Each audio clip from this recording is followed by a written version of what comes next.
Hello, everyone, and welcome to the Tennessee Ministry Network Influencers Podcast. Most of you that are watching know exactly who this is sitting beside me, 99.9% of you. But for that 0.01% that just randomly stumbled across this podcast or this YouTube channel, I am with our network superintendent, Pastor Terry Bailey. And you are responsible for overseeing roughly 210 churches, 600, 700 credentialed ministers, right? Yes, sir. Mm-hmm. So my guess is that equals a lot of phone calls, texts, and emails a day. Well, it's kind of like herding wild cats. Oh, it's like every day is a high-speed washing machine. My Lord. Do you throw the cat in the washing machine? Sometimes. I try not to be thrown in there myself. Right. So I would really be interested in knowing combined how many phone calls, texts, and emails you get in a day. Now, I don't mean the emails where like a prince from Tanzania, asks for you to wire them money, but legitimate emails, texts, phone calls in a day. I would say probably an average day be about 25. Wow. And you are really prompt at responding. Well, I'm not as good right now as I have been in times past. Well, I feel special then because you respond to me quickly. Well, you're one of the top of my list. I mean, if you reach out to me, I'm getting back with you. I'm blushing. Well, we today are going to have some fun conversation, and then we'll trend toward a little more serious conversation as we go. Sir. I have a few questions for you. I think at times because people see you from afar, and even though you are unbelievably gifted relationally, people still at times have perceptions of us or ideas of us. And I'd like to just give people a chance to get to know you a little better on a different level. Sure. So first question, what is your favorite animal? Well, I've been thinking about that. I would probably say a little puppy dog would be my favorite animal. We had dogs when I was growing up. And yeah. We'd get attached to them, then they'd get run over by a semi-truck. My gosh. Brutal. Yeah. They didn't last too long at our house because we live close to a highway in Ripley, believe it or not. Right. Highway 51. Yeah, Highway 51. And there's a lot of semi-trucks that flow that direction. Yes, sir. So a puppy dog's your favorite animal. Yes. So it's not very exotic.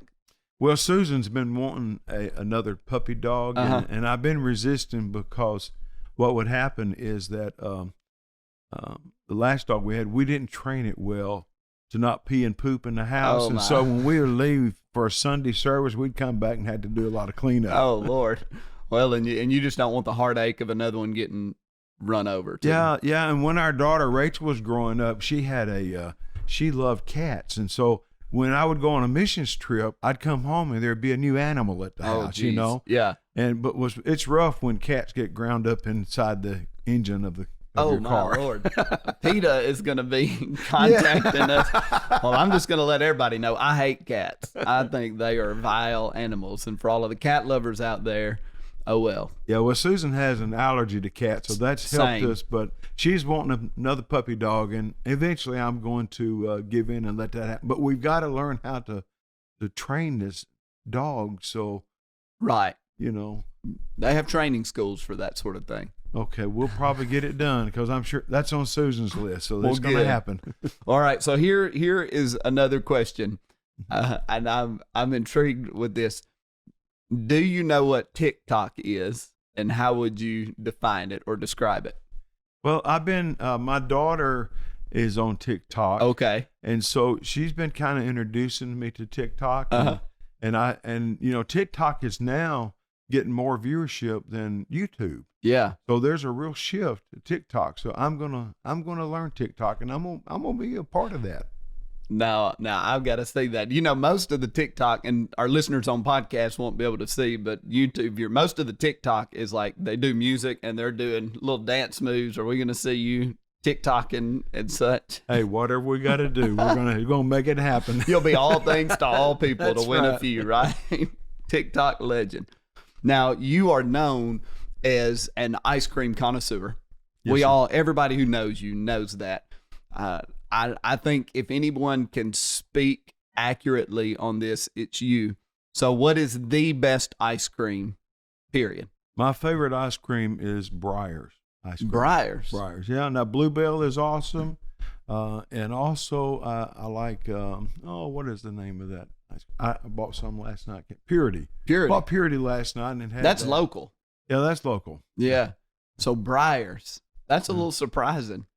Yeah, well, Breyers is just top of the line, and plus it's produced right in West Tennessee. Well, there it is. Right there, right between Ripley and Covington on Highway 51. Supporting hometown.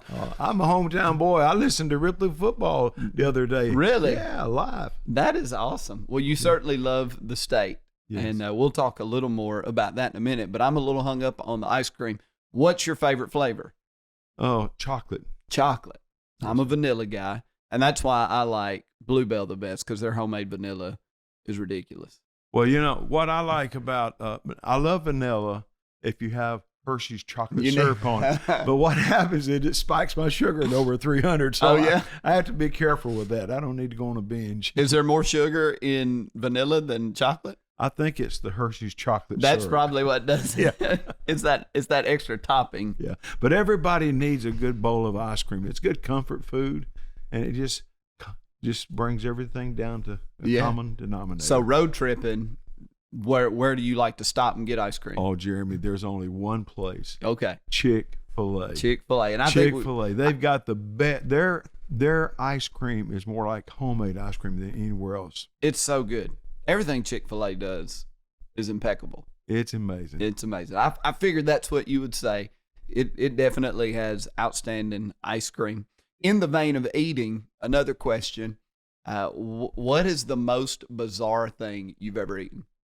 Well, probably crocodile would be one that, when we were in Africa one time, we had crocodile. Tastes like an old rotten, nasty shrimp.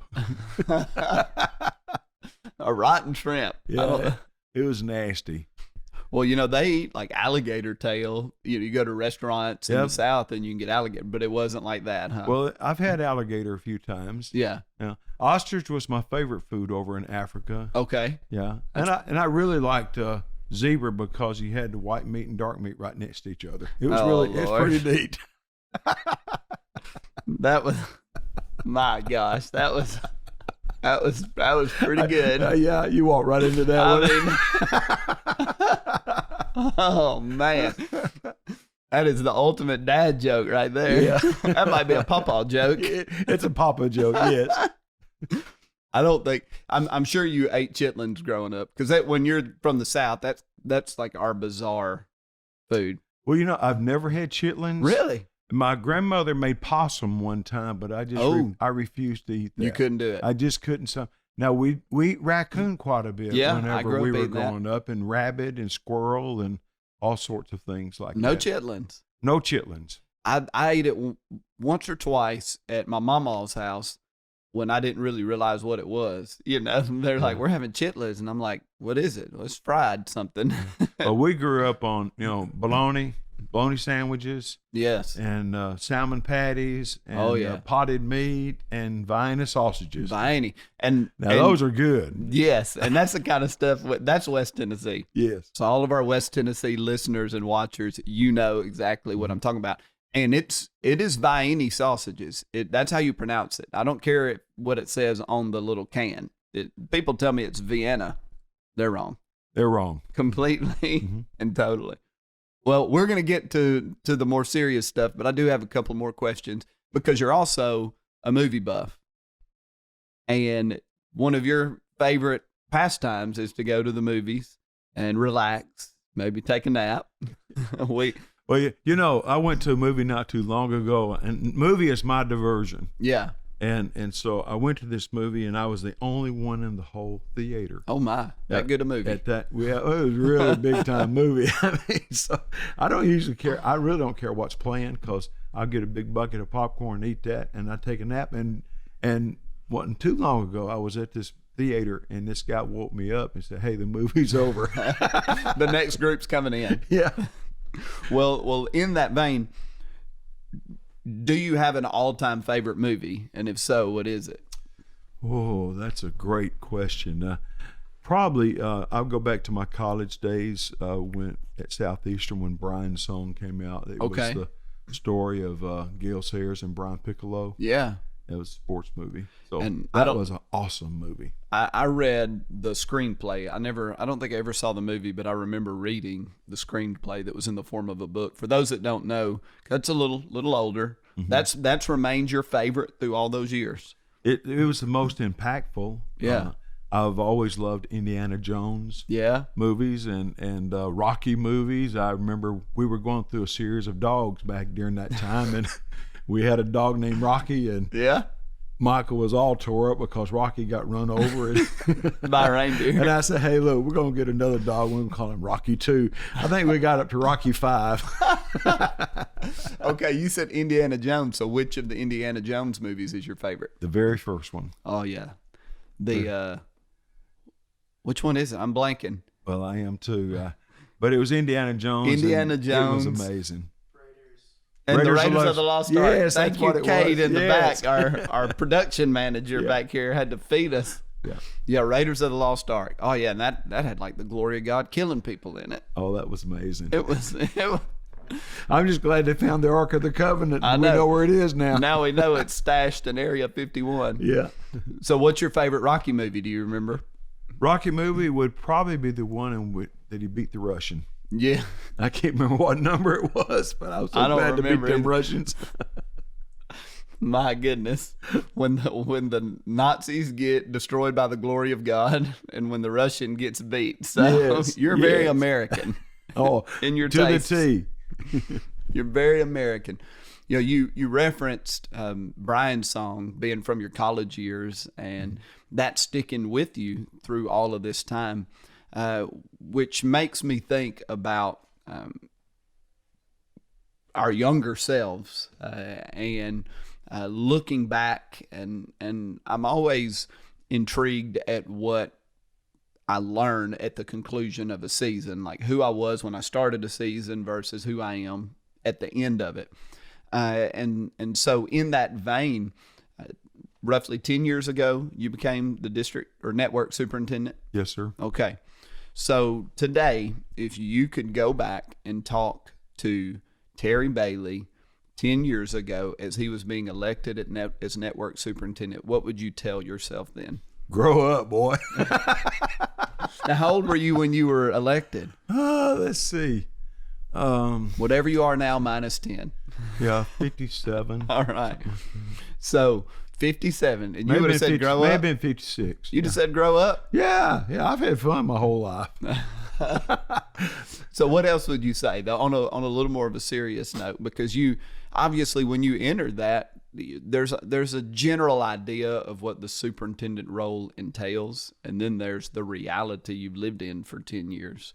Well, you know, J.R. Good was our former superintendent. I loved J.R., admired him, respected him, and honored him. I've always done that with every superintendent. To me, Gene Jackson was larger than life. Yeah. And I got to know him personally as a presbyter and just as being a pastor in the Middle Tennessee area. I got to know him personally and love the Jackson family. And then Pastor Eddie Turner, a great man of God, and then J.R. Gould. And so I would say that even though I worked down the hall from J.R., I had no idea.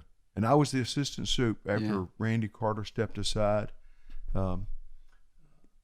I had no idea what my superintendent really was going through. And it's just like when you look down the hall of a pastor or somebody like, you think, man, if I was in that position, this is what I'd do. And I decided up front, I'm going to be me. I'm going to be Terry. And because I'm not going to try to be Eddie, I'm not going to try to be JR or Gene. I'm just going to be Terry, be the man that God created me to be. Yeah. Mm-hmm. Have you felt that pressure through the 10 years to be someone else, or from the outside or inside at times? Like I don't know. I guess that's the best way to ask it. Is that a real pressure at times to be like someone else, or to do things in ways that aren't necessarily in your nature or character? Well, I think back a lot of times about David when he was going to take on Goliath, and Saul tried to put this on, do this, and David had to go to where his strengths were. So I've had to remind myself several times when I'm in the thick of a difficult situation is don't wear anybody else's armor. Yeah. And I've always believed that as we pray and seek the Lord, that the Holy Spirit gives us the wisdom that we need for that particular moment. Yeah. And so if I start thinking, well, what would Eddie do, or what would JR have done, or Gene, or something like that, I have to come back and say, Holy Spirit, what do you want me to do? Lord, what is your wisdom? What's your discernment at this particular juncture? Right, because the Lord raised you and established you in this role because he wanted you in the role. Mm-hmm. And I certainly hope whoever's superintendent after me in years to come, that he's certainly not anything like me. Oh, whatever. We all would do well to be much more people-oriented. And that's, I've said on the record and off, that you're one of the most gifted relationally that I've ever met. And just observationally, because I am in that office down the hall, and at one point, for a brief window in time, for about 3 years, we planted a church, and I was the senior pastor. And those 3 years awakened me to the fact that I didn't really have a clue as a staff pastor what the lead person was bearing. And I think I get that now, as in I don't know what you've experienced. Observationally, you're leading leaders.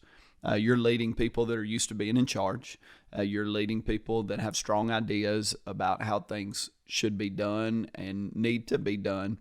And I would imagine that's a tension of trying to honor and respect, but being true to who you are and your gifting, and then all the information you have that none of us have. Well, it is a challenge because we have an incredible executive board in the Tennessee Ministry Network. And also our presbyters that serve throughout the state. Each one of them are men of God that I admire them. I respect them. Mm-hmm. When they give me their ideas and their opinions, I really try to listen to what they have to say, and from their perspective to try to put myself in their world and why they're saying that and giving me that particular idea. Yeah. At the end of the day, the buck stops with me, and I've got to make a decision. And sometimes it's a different decision than what has been recommended to me. Yeah. But I think in part because you are so diligent relationally, you've said it to me before, I never allow the lines of communication to be cut off. You try to always at least keep a connection point with somebody, that even in those moments when there's not a consensus on the decision, you relationally navigate it to the point where the relationship's still there, that there is still a connection. And you don't have to answer that or say anything to that unless you want to. I just am saying observationally again, you seem really good at handling that tension. Well, to me, the relationship with that minister and that person that I'm working with at that particular juncture, their relationship is more important even than what we're dealing with at that particular moment. Yeah. Because at the end of the day, I still want them to be a part of the ministry network. I still want to be connected with that person and help them with whatever they may be working through in their church and ministry at that particular time. Because to me, relationship trumps. Yes, and you've definitely lived by that creed through the 9 years that I've been working with you. In this vein, and this may not be the most comfortable question to ask or to answer, but maybe share what's been the most challenging part of the role for 10 years? Well, it's the superintendent's responsibility to, as far as when it comes to discipline and investigations, the most difficult thing, and the thing that keeps me awake at night. There are two things that keep me awake at night. One are the discipline issues. Whenever we're navigating through a situation with a minister, you're dealing not with a minister, but you're dealing with their family, you're dealing with the church, you're dealing with everything in that person's life. And to me, even then, the relationship trumps. Yeah. But at the same time, I'm having to dig, and I'm having to check into an accusation or something that's going on, and that keeps me awake at night. Matter of fact, we've gone through a season in which there's been more than one investigation going on at a time, and that's been a challenge. So it's been brutal. Oh yeah, it's been really brutal. And the second thing is when what keeps me awake at night is when I see how many communities in Tennessee that do not have a healthy AG church. Yeah. And even in some communities where we have an AG church and the church is not very healthy. We need to have a healthy AG church in every community in the state of Tennessee. Yeah. That's our passion on the national level, on the worldwide level, but here in Tennessee, that's the thing that keeps me awake at night. When I think about communities, I drive through communities, go through places where there's not a healthy AG church. And I want to drop a pin in that in one of our future podcasts. I think our whole focus needs to be on the need for healthy churches across the network, across the state of Tennessee, and some of the strategy that's taking place now and ways that we can start working toward that. But we'll do that in another time. We got plenty of these. Well, I tell you, our network is at a really special place because the last 10 years, we've been paying off debt of other loans, of other church plants, of other situations that may not have turned out the way we had hoped it to turn out.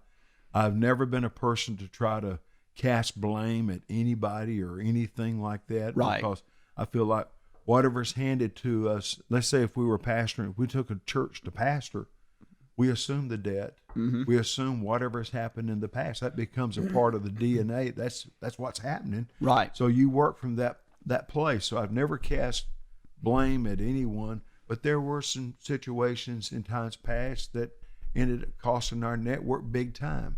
At the same time, God has been faithful. Yes, go ahead and tell it. The Lord has helped us in the last 10 years to bring that debt where right now we're at a place, if our giving and everything holds up, we're going to be totally debt-free by the end of 2021. Come on. I don't know if you heard that, watching and listening. It might be news to you, but debt-free as a network by the end of 2021, if everything plays out just right. If not, 2022 will be the year that we'll be able to knock it out. And that, again, I will hit church planning in a later episode. Yes, and that's when we're going to talk about strategies. Yes. Because we've not really been able to have a really good strategy for church multiplication in Tennessee, but get ready. Come on. Well, and every pastor can identify with, I've got dreams in my heart, but there are financial constraints. And here we are as a network. We're now able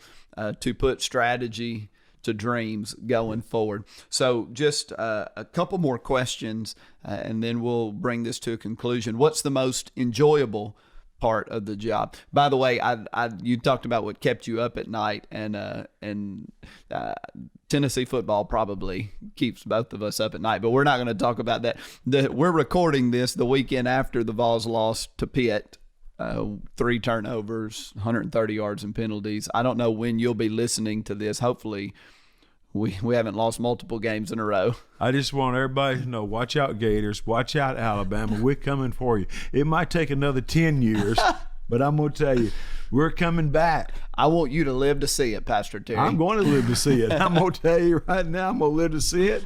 And you and I are going to be in Neyland Stadium together celebrating it. If they ever get to like the college football playoffs again, I'm going. Whatever. We're if I got to sell some blood, whatever I got to do to get there. I'll sell my house to get there.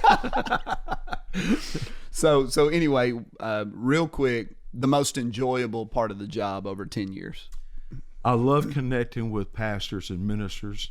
It doesn't matter whether they're a pastor of a larger church or if they pastor a church of 12 people. Yeah. Every church, every minister is important to the ministry network, and I thoroughly enjoy connecting with them, with whatever ministry it is. So it's safe to say you're an extrovert. Well, I'm sanguine. My temperament's a sanguine, and I've got a phlegmatic. Enough in me that keeps me keeps my feet on the ground. Okay, yeah. So, yeah. That's interesting. Yeah. Well, we'll finish with just a series of questions, 1 or 2 sentences. We're in the last quarter of the year.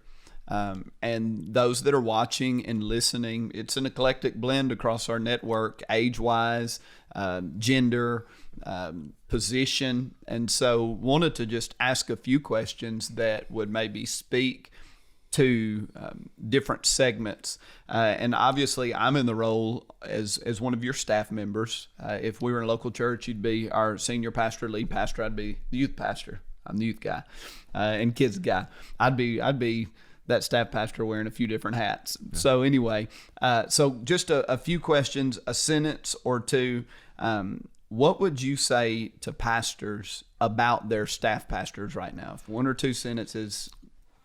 I believe it's very important that every pastor makes it very intentional to build a good, strong, healthy relationship with whoever you have working on staff with you, because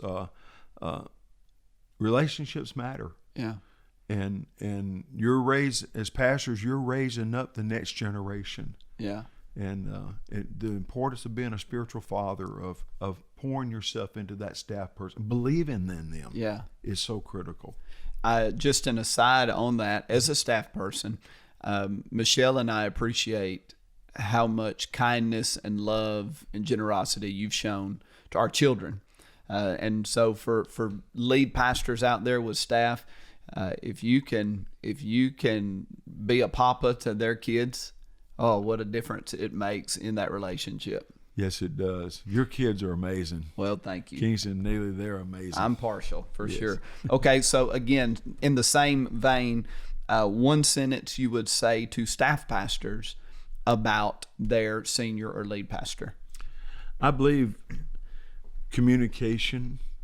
Pastors, be intentional that you communicate, but also staff members, be very intentional that you communicate regularly with your pastor with what's happening in your ministry and in your life. Yeah. I think another pin drop, it would be great to do a whole episode just on the staff relationship, lead person dynamic, and maybe we could talk from our own relationship and how we work, because you've alluded to that earlier. When you're in a staff role, you don't know what the pastor is enduring, what they're experiencing. And so I think that would be another good. I'm just throwing out basically reminders on this podcast of things that we'll want to hit in the future. And again, this is something we want to do monthly. For those that are listening, be sure to subscribe. We'll talk more about that at the end. A few more of these 1 sentence deals, or 2 sentence or 3. What's one thing you would say to a Chi Alpha missionary right now? I would say the greatest mission field that we have in Tennessee are the college and university campuses across the state of Tennessee. There's such a great need. If you're pastor, if you have a young person in your youth group ministry that's going to go to a college campus, direct them to Chi Alpha. And so our Chi Alphas are UT Knoxville, UT Chattanooga, Tennessee Tech, University of Memphis. Am I missing one? Austin Peay. Austin Peay. Sorry, Jonathan Miller. Yeah. And then we're working toward one with MTSU. I believe that's in the works. So if you've got a kid going to any of those, if you got a student that's going to Lee, then let us know, because we have a couple of churches in the area. We have a new church plant in Cleveland. Yes, we do. That wants to connect with AG kids in their local church. A couple more, and then I'll finish it up. What's 1 sentence or 2 sentences you'd say to a pastor or minister over 55 right now? Pour into the next generation. We're all passing the torch. Come on. None of us are here permanently. We're all going to pass the torch, pass the baton. Yeah. And I want to reference something. One of the first football games I ever went to in my life was in Ripley played Jackson. Okay. In 1965, at the Big Ten championship. That's back before we had playoffs and all this in high school ball. And so we went to that football game on Thanksgiving Day in 1965, and Ripley beat Jackson Northside 3-0. It was a defensive struggle. Yeah. And this past Friday night, I know this is going to air maybe another few weeks down the road, but I listened to Ripley play the same team. Oh, wow. And Ripley got beat 28-12 or 28-13 this past Friday night. And it made me think of how time is passing for all of us. Wow. And so what I would say for any pastor that's 55 plus is don't just hang on, but begin to release yourself and impart yourself and pour yourself out into the generation that's coming behind us. They're going to do it greater and better. They're going to far exceed anything what we've been able to accomplish. But we've laid a foundation. Now, once you get 55 plus, start pouring yourself into others. That's awesome. So one more, and in that same thought, what's one or two sentences you would say to a young leader under 30 right now? I would say honor and respect. Okay. Honor and respect those that are in the third and fourth quarter of their life. Wow. Honor and respect them and listen to what they have to say, because you may have better ideas and your ideas may be wonderful, but listen, because they have a level of wisdom and discernment and understanding that you just don't have in the first 2 quarters of your life. Absolutely. You know, you get in the third and fourth quarter. Listen to those people that are still running the ball in the third and fourth quarter. Listen to those that are still out there in the game. Right. Because I'm going to tell you something, they can teach you a lot. Right. I think a lot of times when you're in your 20s and you hear something like that, if you're not careful, you'll bristle or build up a little bit of a wall. But I would just offer this. There's not a 45-year-old out there that would say, man, I was so much smarter when I was 25 than I am when I'm 45. Yeah. And the same will be true of you too. As a 25-year-old, 28-year-old, yes. You get 10, 20 years down the road, and you're going to look back at this present version of yourself and say, I know a lot more now than I did then. And if you could keep that in mind when dealing with those that are of an older generation, I think it would help you tremendously. Well, when I was a young youth pastor in my early 20s and into my 30s, I always wondered, why don't you parents take better care of your kids? I mean, you know, and then I started having teenagers, you know. So your perspective changed as you shift through the seasons of life. Absolutely. Absolutely. Well, we thank you for joining us today on the Tennessee Ministry Network Influencers Podcast. This is our network superintendent's special edition. You can follow us on our YouTube channel. You can find this on iTunes and other podcast formats. You can follow me at Jeremy Austell on Instagram or Twitter. Do you know your Twitter handle? I have no idea. You just use it. I'm basically a follower on Twitter, and I'm looking for what the latest sports beat about Tennessee Volunteers. Twitter is your sports page. That's right. That's right. So you can. That's because you trained me how to do that. I did. Yes. I showed you who to follow. Yes. So, but you can find Pastor Terry on Facebook and follow him. I'm on Twitter too, but I can't tell you what I have no idea. I could look it up, but we'll just refrain. But I'm gonna get a TikTok. No, you got to tell me when you get the TikTok. I will be sharing your TikToks. So be sure to subscribe to the podcast as well as the YouTube channel so that you'll receive notifications when our new episodes come up. Once again, thank you for joining us. We appreciate your ears. We'll see you soon or hear you soon. We'll see you.